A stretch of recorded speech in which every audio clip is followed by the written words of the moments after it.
செல்வம் பெருக, கடன் தீர, பணம் சேர, கோடீஸ்வர யோகம் உண்டாக வெள்ளிக்கிழமை சுக்கிரகூரை நேரத்தை சரியா பயன்படுத்தணும். கடன் தீர்வதற்கு முக்கியமான நேரம் பார்த்தீங்கன்னா எப்படி செவ்வாய் கூரை நேரமோ அதை போல செல்வம் சேர இந்த சுக்கிரகூரை நேரம் மிகவும் முக்கியமான ஒரு நேரமாகவே கருதப்படுதுங்க. நாம பொதுவாகவே வெள்ளிக்கிழமையில பார்த்தீங்கன்னா கோயிலுக்கு போவோம். ஒன்று காலையில் ராகுகால நேரத்தில் கோயிலுக்கு போவோம், அல்லது மாலை பொழுதுல கோயிலுக்கு போகிறது வழக்கமாக வச்சிருப்போம். கோயிலில் ஒரு சிலர் தீபம் ஏற்றி வழிபாடு செய்வோம். கோயில் அபிஷேகத்துக்கு ஏதாவது பொருட்களை வாங்கி கொடுப்போம். பொதுவாகவே வெள்ளிக்கிழமை அப்படிங்கிறது ரொம்ப ரொம்ப ஒரு மங்களகரமான நாளாகவும் வழிபாட்டிற்குரிய ஒரு முக்கியமான கிழமையாகவும் கருதப்படுது. இந்த வெள்ளிக்கிழமையில் வரக்கூடிய சுக்கிரகூரை நேரத்துல நாம சுக்கிர பகவானை நினைச்சு வழிபாடு செஞ்சோம்னா நம்ம வாழ்க்கை செல்வ செழிப்போடு இருக்கும் அப்படின்னு சொல்லப்படுது.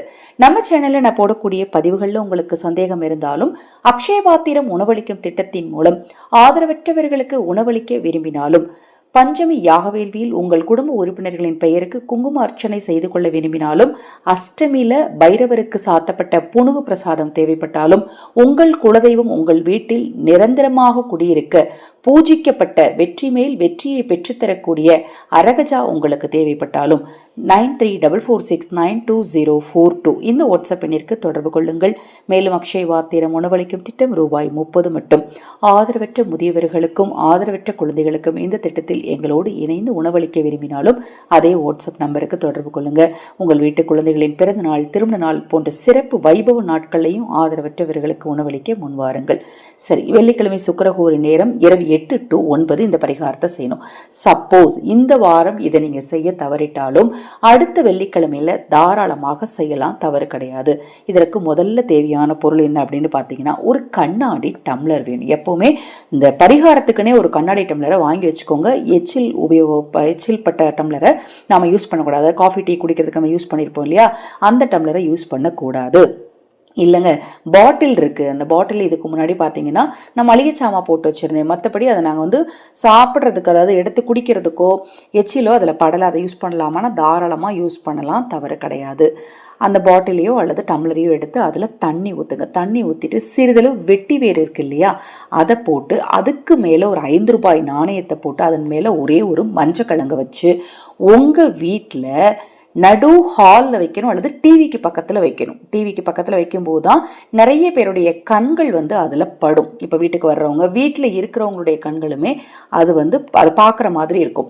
குறைஞ்சது ஒரு வாரம் அது அதே இடத்துல இருக்கணும். இப்போ நடு ஹாலில் வச்சா யாராவது தட்டி விட்டுருவாங்க அப்படிங்கிற பயம் இருந்துச்சுன்னா டிவிக்கு பக்கத்தில் வைங்க. அல்லது வரவேற்பறைன்னு உங்கள் வீட்டில் தனியாக முன்னாடி ஏதாவது சிட்டிங் ஹால் வச்சுருந்தீங்கன்னா அந்த இடத்துல கூட எல்லாரும் பார்க்கக்கூடிய இடத்துல வைக்கலாம். நிலைவாசலில் வைக்கலாங்க, எனக்கு எந்த பிரச்சனையும் இல்லை. நாங்கள் பெட்டெல்லாம் வளர்க்கல, நான் எங்களோடது ஓன் ஹவுஸ் தான், அதனால் யாரும் என்ன எதுவும் சொல்ல மாட்டாங்க. நிலைவாசல வைக்கலாமானாலும் தாராளமாக வைக்கலாம். ஒன்று ஹாலில் வைங்க, அல்லது வீட்டில் எல்லாரும் பார்க்கக்கூடிய இடமா ஏதாவது அதுக்குன்னு நீங்கள் வீட்டில் விருந்தினர்கள் வர்றதுக்கு சோஃபா போட்டு வச்சுருப்பீங்களே, அதை மாதிரி இடங்களை ஏதாவது ஒரு இடத்துல வைங்க. இல்லை நீங்கள் நிலைவாசலில் வைக்கலாம். வச்சுட்டு இப்போ நான் சொன்ன மாதிரி தண்ணீர், வெட்டிவேர், ஒரு 5 ரூபாய் நாணயம், ஒரு மஞ்சள் நாணயம் போட்டு இன்னைக்கு சுக்கிரகூரை நேரத்தில் வச்சிருங்க. அடுத்த வெள்ளிக்கிழமை காலையில் எழுந்ததும் அந்த தண்ணியை உங்கள் வீட்டை சுற்றி தெளித்து விட்டுட்டு அந்த வெட்டி வேர் எடுத்து கால்படாத இடத்துல அப்புறப்படுத்திடுங்க. அந்த 5 ரூபாய் நாணயத்தை எடுத்து நல்லா தொடச்சிட்டு ஒரு பச்சை நிற வஸ்திரம் எடுத்து அது மேலே வச்சு பூஜையில் வச்சுருங்க. அந்த மஞ்சக்கிழங்கை நீங்கள் என்ன பண்ணலாம் அப்படின்னு பார்த்தா, ஏதாவது விருட்சத்துக்கு அடியில், ஏதாவது ஒரு பெரிய மரம் இருக்கும் இல்லையா, அந்த மரத்துக்கு அடியில் கொண்டு போய் போட்டணும். இது மாதிரி 9 வெள்ளிக்கிழமைகள் நீங்கள் தொடர்ந்து செஞ்சுட்டு அந்த 5 ரூபாய் நாணயத்தை எடுத்து இந்த பச்சை வஸ்திரத்தில் வச்சு அதை கொண்டு போய் உங்கள் வீட்டுக்கு பக்கத்தில் இருக்கிற பெருமாள் கோயில் உண்டியில் கொண்டு போட்டீங்க அப்படின்னா எப்பேற்பட்ட கடனும் தீரும். ஜாதக ரீதியாக உங்களுக்கு சுக்கிரதோஷம் இருந்தால் கூட அதன் வீரியம் குறைந்து உங்களுக்கு பணம் சேர ஆரம்பிக்கும். செல்வாக்கோட வாழக்கூடிய ஒரு நிலைமையும் சூழலும் உங்களுக்கு நிச்சயமா உண்டாகுங்க. இந்த சுக்கிரகூரை பரிகாரத்தை தவறாம நீங்களும் செய்யுங்க, மற்றவர்களுக்கும் சொல்லுங்க. இதில் ஏதாவது டவுட் இருந்தால் வாட்ஸ்அப்ல கேளுங்க, கண்டிப்பா தெளிவுபடுத்துறேன். ஹரஹர சங்கர, ஜெய ஜெயசங்கர், மகாபெரிவா திருவடி பாதம் சரணம் சரணம். நல்லதே நடக்கட்டும்.